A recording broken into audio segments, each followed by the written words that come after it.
Hey everyone, this is Sarah at Politically Incorrect Health. Right now I'm just going to do a quick video showing you how you start to make beef broth. What I have right here in my cast iron skillet are just a bunch of actually water buffalo beef bones. They're pretty thick, and the key to making a really good beef broth, or one of the keys, is to roast the beef bones first, and then you will get an incredible flavor from the beef broth.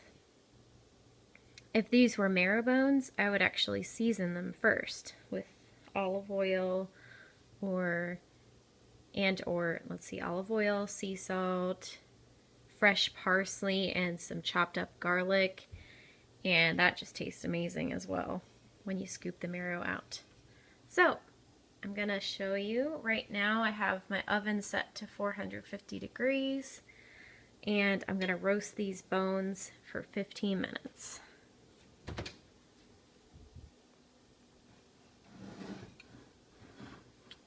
hard to do this with one hand.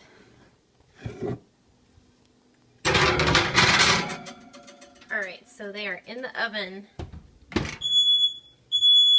Oh. And now my fire alarm is going off. I'm gonna coming back later.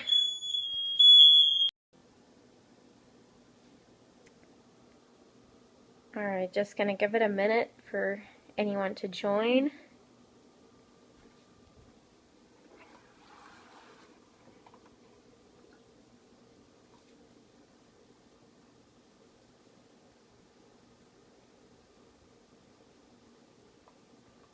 Okay. Alright, what I have here, this has been in the oven for, I put it at 450 degrees for 15 minutes in the oven, and look at how roasted they look. So give me just a second to pull this out of here. Need both hands.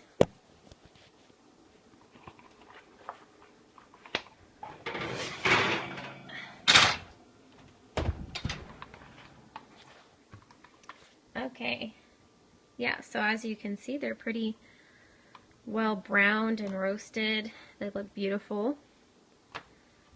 So now what I'm going to do is I'm going to put everything in the crock pot.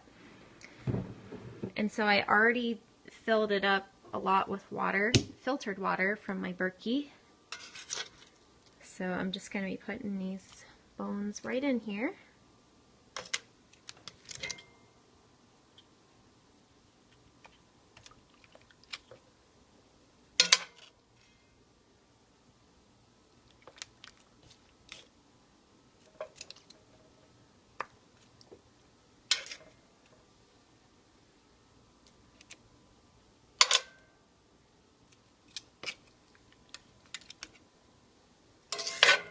Alright, this is the last one.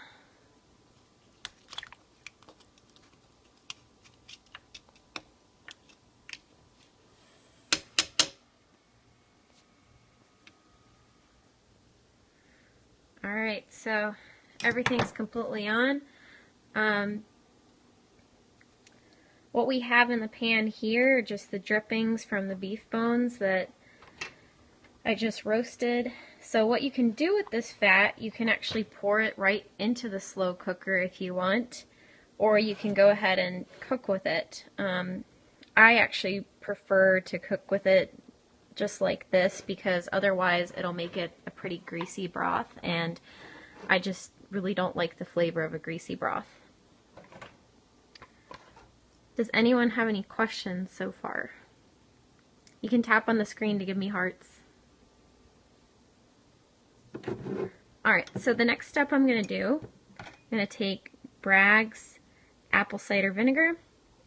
How much fat? I'm not really sure. But with beef bones, it's actually a lot more than you would have with chicken broth.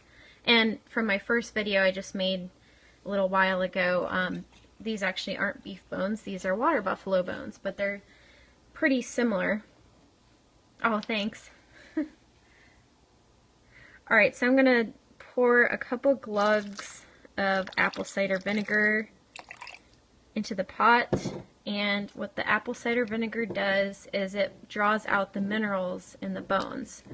And beef bones or water buffalo bones, they're pretty thick, so they take a lot longer to cook and to get all the nutrients out than other bones like chicken bones. So I'm going to turn on the slow cooker. I'm going to put it on low, and I'm going to let it go for 12 hours. Actually, it needs to cook longer than this, but at that point I'm actually going to check to see how the broth is doing, and I'm going to cook it for longer than that. You can actually let beef broth go from 48 to 72 hours, but I actually normally don't cook it that long because sometimes the flavors can go a little off after that.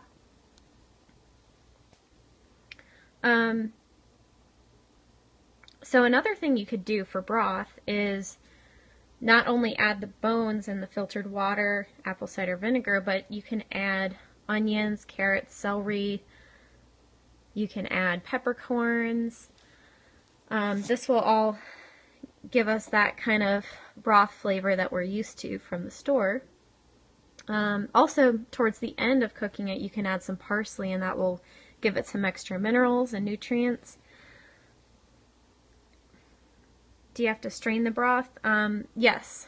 Thanks for pointing that out. Actually, at the end of,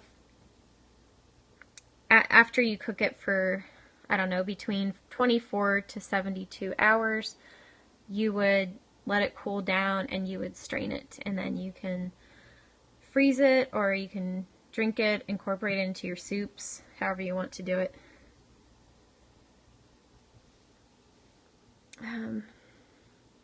Trying to think if there's something I left out. Do you have any other questions?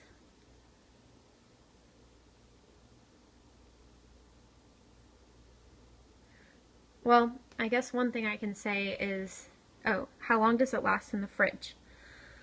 I would say about a week, but I've also heard if you leave the fat on it, it'll create what's called a fat cap, and it will basically act as a preservative for the rest of the broth, and so it'll actually last in the fridge much longer than that if you leave the fat cap on it. But I personally like to freeze most of it so I can just grab it whenever I need. It looks nasty. Well, that's not very nice, but I know it doesn't look that appealing, but it's actually very nutrient dense. So I guess with no other questions, I will go ahead and sign off. Oh, and again, this is Sarah from Politically Incorrect Health. You can find me on Facebook, Instagram, Twitter, YouTube, and I'll see you next time.